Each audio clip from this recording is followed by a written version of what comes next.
Reception.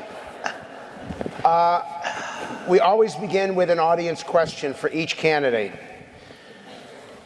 So I want to ask you, how many of you, by show of hands, believe that the vast majority of politicians in Washington, vast majority, play by their own set of rules and don't tell the truth? Raise your hands. Does anyone trust anyone in Washington? Second question, this is appropriate to you. What's more important in the next president? Political experience or business experience? Who says political? Both. Raise your hands. Both. Who says business experience? Raise your hands. I think both. So I need to ask you, the most important attribute of a successful workforce is their education and training. There's a major issue out there, and I know how focused you are on getting the best employees. Common Core has been very controversial. The president's had to step back on it. What should the next president do with Common Core and with education so that you can hire the employees you want to hire? Great question. Common Core has to be ended. It's a disaster. It's a way of...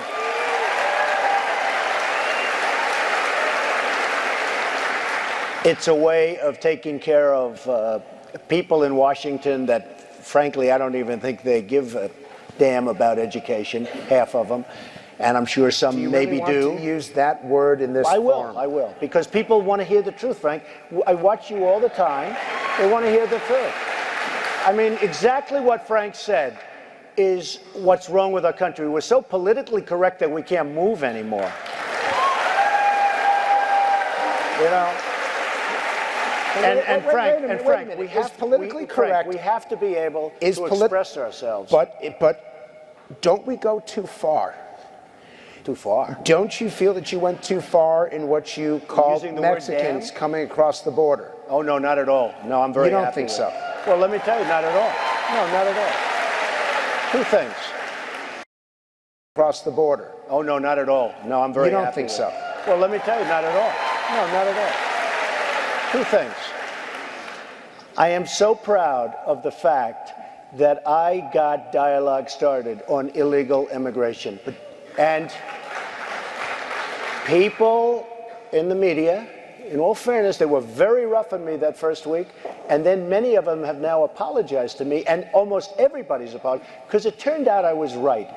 Beautiful Kate in San Francisco was shot by an illegal who was here 5 times and they couldn't do anything about it. And believe me, Mexico kept pushing him back because they didn't want him. Believe me, that's true.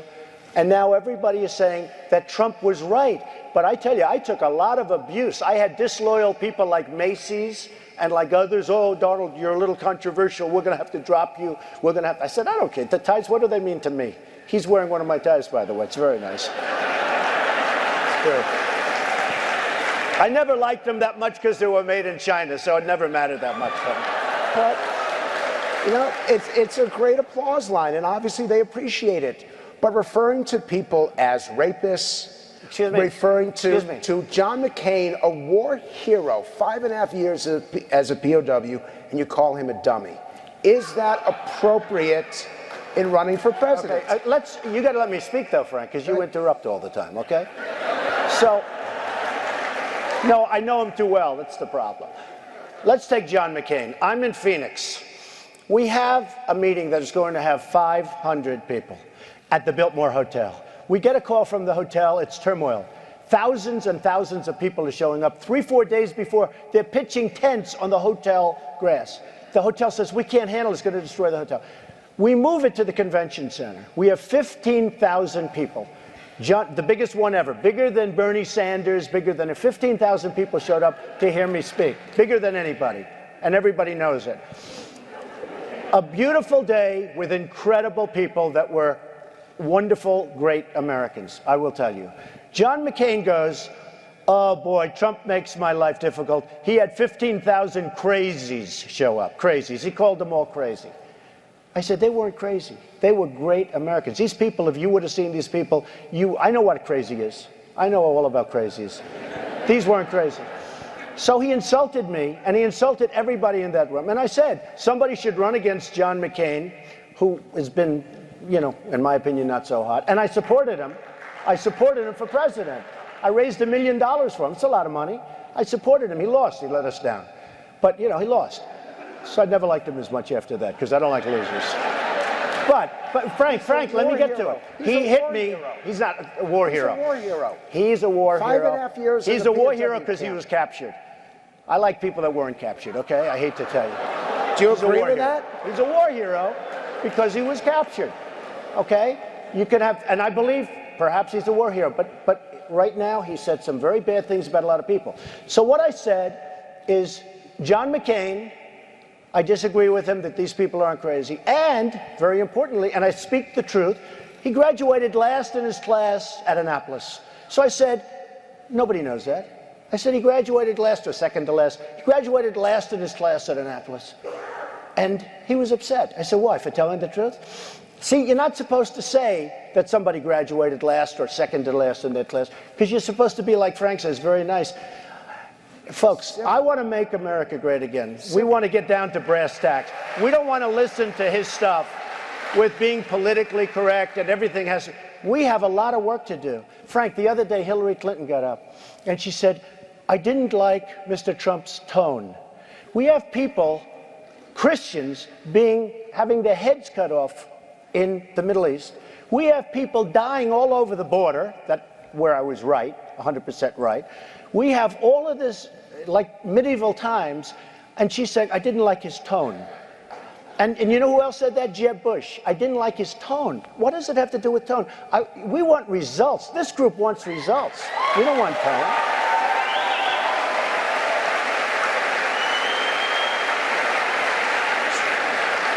So we've got people lined up for questions. I just got one more, because you used the word Christian. Have you ever asked God for forgiveness? That's a tough question. I don't think in terms of, I'm a religious person. Shockingly, because people are so shocked when they find this out, I'm Protestant, I'm Presbyterian. And I go to church and I love God and I love my church. And Norman Vincent Peale, the great Norman Vincent Peale, was my pastor. The Power of Positive Thinking. Everybody's heard of Norman, and I love my church. And Norman Vincent Peale, the great Norman Vincent Peale, was my pastor. The Power of Positive Thinking. Everybody's heard of Norman Vincent Peale. He was so great. He would give a sermon you never wanted to leave. Sometimes we have sermons, and every once in a while we think about leaving a little early, right, even though we're Christian.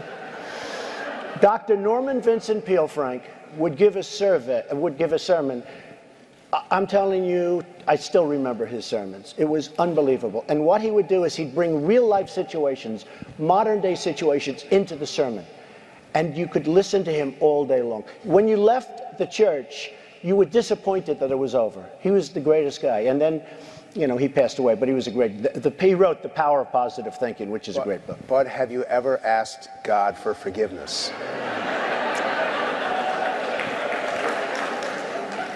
I'm not sure I have. I just go and try and do a better job from there. I don't think so. I think if I do something wrong, I think I just try and make it right. I don't bring God into that picture. I don't. Now, when I take, you know, when we go in church and when I drink my little wine, which is about the only wine I drink, and have my little cracker, I guess that's a form of asking for forgiveness. And I do that as often as possible because I feel cleansed, okay? But, you know, to me that's important. I do that. But in terms of officially, I could say absolutely, and everybody, I don't think in terms of that. I think in terms of let's go on and let's make it right. So let's... Microphone one, please. Mr. Trump. Yes, sir. Respectfully, we remember the 1992 election. Ross Perot cost us that election. Right. Would you go on record today as saying that if you can't get the Republican nomination, you will not run as a third-party candidate? No. No. No. I won't go on record as saying that. Look. Why not? I want this country has great potential, but soon it's not going to have that potential because we're being drained by incompetent leaders, by horrible people. As an example, with the Iran deal, which is a total disaster, we didn't get our 4 hostages back. That's just one aspect of it. And just this morning, and yesterday, Secretary Kerry, who's the worst, worst negotiator. I mean, he didn't read The Art of the Deal, folks. So Secretary Kerry said very strongly, he said very strongly, we didn't want to bring up the hostages. We didn't want to complicate our deal. That was the reason. We didn't want to what is it? He said, we want our hostages back. How is that complicating a deal, right? We gave him money. We didn't. So he didn't want to talk about the money. He didn't want to talk about the hostage. It was just announced that Iran got one of their leading nuclear scientists back as part of the deal. Just came out this morning. So Iran, in addition to making an unbelievable deal that's going to make them one of the great powers, perhaps more powerful than the United States, because today it's about the weapons, not about the number of soldiers you have. They're going to be immensely well. We're giving them billions and billions of dollars that we shouldn't be giving them. We didn't get our hostages back, which is terrible, because they didn't want to complicate. We didn't want to complicate the negotiation. And when Obama was asked about that question the other day by Major, he was asked a very simple question, the anger in his face at being asked that question. And he said, we didn't want to complicate the. How is it complicated? Except for one problem. Iran just got their big scientists back, and we just found out about it this morning. I think we are run by a group of incompetent people, and they're destroying our country.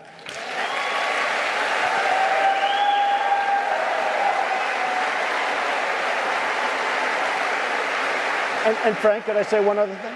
And just one other thing. Nobody deals with politicians more than I do. I've contributed to everybody. They did whatever I said. Everybody. I contributed to Hillary Clinton. I contributed to Bill. I contribute to everybody. And you know what? I was a businessman. Why wouldn't I? I don't have to agree with them. I know this, like with my wedding. I said, Hillary, Bill, be at my wedding. They were at my wedding. It was very nice. Okay? Because I contribute. Wait, Frank, it's important. I want to know which wedding.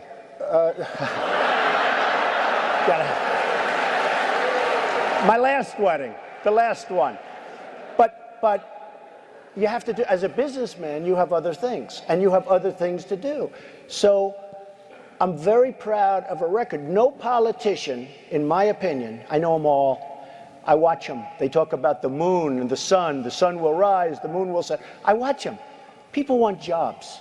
No politician is going to get this country back. I'm sort of a politician because I've been dealing with politicians all my life. If you can't win and make a lot of money with politicians, you're not very good. Believe me, I've been dealing with them all my life, and I don't think anybody's dealt with them any better. I know them, and I know it from the other side. All of the people, like when you see Bush, I've been dealing with them all my life, and I don't think anybody's dealt with them any better. I know them, and I know it from the other side. All of the people, like when you see Bush has $100 million, and you see Hillary has $50 million that they just announced, those people are controlled by those people that gave the money. They're lobbyists, they're special interests, and they're donors. And I will tell you that they are totally controlled. And when Bush has to make a decision, and can you imagine this guy negotiating against China? We have no chance, okay? Who would you rather have negotiating against China, Trump or Bush? You tell me, okay? Wait, I gotta, again, this is a summit as opposed to a specific political effort. You can afford the lawyers against the IRS. I cannot. I know. A question for microphone 2, please. You talked about your faith earlier, and I was wondering how your faith and your family growing up has influenced how you raise your children. It's really had a big influence. I have 5 wonderful children, and I knock on wood, I hope that's wood, but I get maybe almost more than any question, I get questions similar to that because my children have done well. You know Ivanka, she was a great girl. She's a great person. But Ivanka and Don and Eric, and you know, my kids my 3 oldest children have done well. They've gone into business and they're solid, and you know, they haven't been in trouble and all things. And more than any other question I get from people is, how did you raise your kids? Because you know, you read so many horror stories about children. And one of them was through the church, very important. We have a church where I grew up, First Presbyterian Church in Queens, in Jamaica, Queens. And that was where I grew up, and that's where I did, you know, went to church. I'd go to Sunday school, I'd go to Bible class, I did all the things that a lot of the folks in this room did. But it was a very important element, church was a very important element as far as growing the kids. And the other important element was I would, from the time they're 2 years old, say, no drugs, no alcohol, no, I used to drive them crazy. No drugs, no alcohol, no cigarettes. I'd say, no drugs, no, and Ivanka, I remember her looking at me once, Frank, said, Daddy, you're driving me crazy, don't, the kid was like 4 years old, she didn't even know what drugs are. But I would constantly, because I've seen so many children grow up and they get under the influence of drugs or alcohol, and their parents are brilliant people, they're successful people, the kid is brilliant, they have no chance. They have no chance. Once they're under the influence of the drugs and the alcohol, life is too tough, they're not going to make it. So I was very strong with my children, no drugs, no alcohol, and I threw in cigarettes. Did you used to have dinner with your kids most nights? Yes. So I would have dinner with my kids almost always, and I'm always available to my children. I could be in the middle of the biggest, most important deal. For instance, if Ivanka called me right now and say, bye-bye, Frank, you're a wonderful guy. Okay, maybe not. Maybe I'd say, wait 10 minutes. But I was always available to my children. And, you know, frankly, I said it. I said, I was actually a great father. I was a better father than I was a husband. And the reason is I was a worker. And I had, you know, you mentioned the relationships, and they were very good women, but I was always working. I was working. I was creating jobs. I was building jobs. I was doing everything, and legitimate stuff. I was working, and it was very hard for a woman, and I blame myself. I don't blame anybody else, but it was a work thing. It wasn't a bad thing. And it was very hard for anybody to compete against the work, and that was not good. I have learned that. So then what advice do you have? Because very few people, no one in this room will be able to live in your shoes. When you try to prioritize your career or your family, what's the best way to get that right? It's a great question. The thing that I've learned, I know all of the very successful people in the world. I mean, most of them. I know, you know, they buy apartments from me. I sold an apartment recently for $55 million to a Chinese person. Then they say, I don't like China. I love China. I just don't like the fact that the Chinese leaders are so much smarter than our leaders and they rip us off all over the place. But, by the way, Frank, same with Mexico. Love Mexico, respect Mexico, love the Mexican people. Thousands of them work for me. They're incredible. Great spirit. I just don't like that the Mexican leaders are ripping off our country because they're smarter and more cunning than our leaders and our negotiators. You know, between the trade and the border, they're killing us. So it's one of those. But your press conferences would take forever. No, I'm trying to get out the points, Frank. You know, I mean. So career and family, how do you balance? I was going to say, I found that the happiest people, let's get down to the happiest people, are the people. Family, how do you balance? I was going to say, I found that the happiest people, let's get down to the happiest people, are the people that have good families. I know the richest people in the world. I know the toughest people in the world. I know these people, they're brutal. You wouldn't like them, and they probably wouldn't like you very much. These are brutal people. Great negotiators, great business people, but not nice people. They're not the happiest people. They're very rich. They're very smart. I would use them to negotiate against Japan. I would get one of them, you're here, you're here, you're here, like checkers, like chess. But I will tell you, they're not the happiest people. The happiest people I see are the people that have great families. It's, you know, whatever it is. I mean, I don't know. And just to take that a step further, and I tell this to people all the time. They say, how do I get rich, Mr. Trump? How do I get rich? And they have a good family. I tell them all the time, and I make this statement because I've seen it. Those people that have that great family, wife, husband, children, whatever it takes, those are the people that in my life I've seen that are the happiest people. A lot of the really successful people they always want more. They can have $2 billion, they want $6 billion. Then they want to get up into the $10 billion. I say, well, but they always want more. They're always striving. And in the end, they're not very happy people. So I don't know, it's a great thing. Religion is a very big factor too. I've seen people that have a great family and they have God and they have church and they love their church. I have friends that love to go to their church and help their church. They're happy people. So again, you've gone into it. If I don't ask this question, this audience will be disappointed. Straight question. What is your relationship with God? Well, I pray, I go to church. Do I do things that are wrong? I guess so. You know, I'm a business person. I really do well at business. I've done great. I've made some of the great deals. I own some of the greatest properties in the world. Am I totally? Help you do these great deals? I think God helped me. Personally, I think God helped me. I think, you know, look, God helped me by giving me a certain brain, whether that's a good thing or a bad thing. You know, I went through a phenomenal school, the Wharton School of Finance, which is said to be the greatest business school in the world. I did really well there. I was a great student. So, I mean, I was born with a certain intellect that is good for this. And essentially, Frank, look, when you boil it down, we need a president that's going to be able to make deals, great deals, because we're getting killed. We're losing. Our gross national product went down. Our GDP, if you look at it, gross domestic, went down in the first quarter. It became negative. When China goes up 7 or 8%, I saw the other day China's went up 7%. It was like, in China, they're going crazy. How could it only go up? We had a negative, think of it, we had a negative number. It's unheard of. GDP goes down fairly substantially, and I think it's going to continue to go down. That means we're getting smaller, and yet we have more people, many of which pour across the border, by the way, but we have more people. We need somebody that can take our jobs back from China, Frank. We need somebody that can take our jobs back from Mexico. We need somebody that can take our jobs back, Frank, because we're going to hell. Our country's going to hell. And Frank doesn't like the word hell, but we're going to hell, and we need somebody that's going to be able to bring our jobs back. So I know part of this responsibility is to be able to understand who these people are, not just about policy.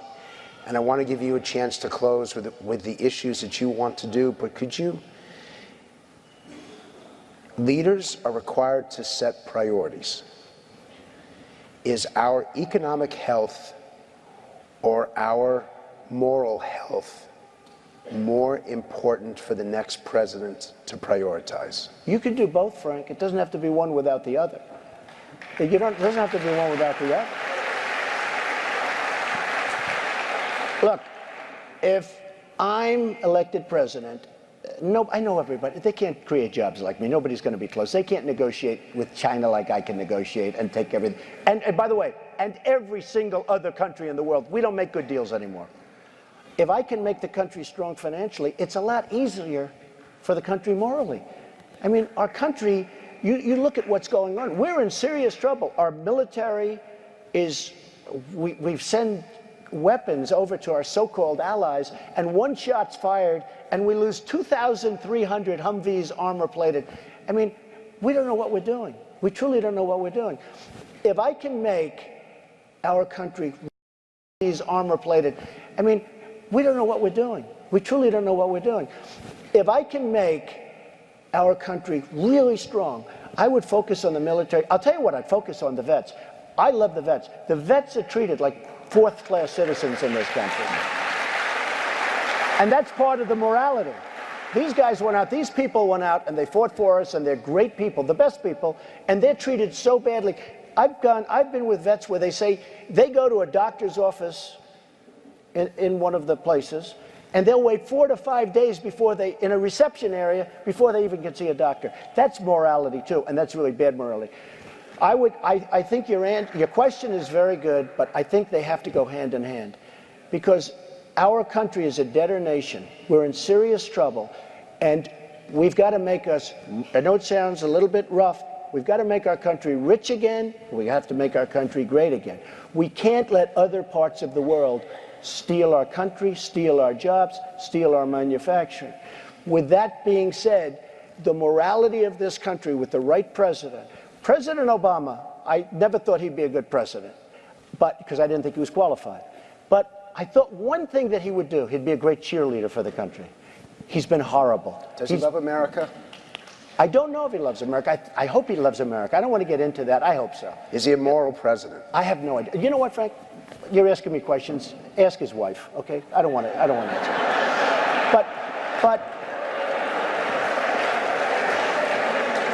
But you know what? I was hoping, and I thought, the one thing I thought about him, I saw him speaking in Germany, I saw him speaking, I thought he'd be a good cheerleader for the country. He's been horrible. He's been divisive.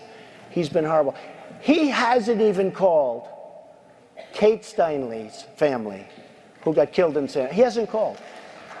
Now he calls other people, but he hasn't called the family of Kate Steinle. Why wouldn't he call her? And this was a man that came over, was pushed over from Mexico. 5 different, he shouldn't have been here. An illegal immigrant, killed, and nobody's even called her family, okay? I think morality and I think success go hand in hand. You don't have to have one without the other. Ladies and gentlemen, Donald Trump. Thank you. Thank you, everybody.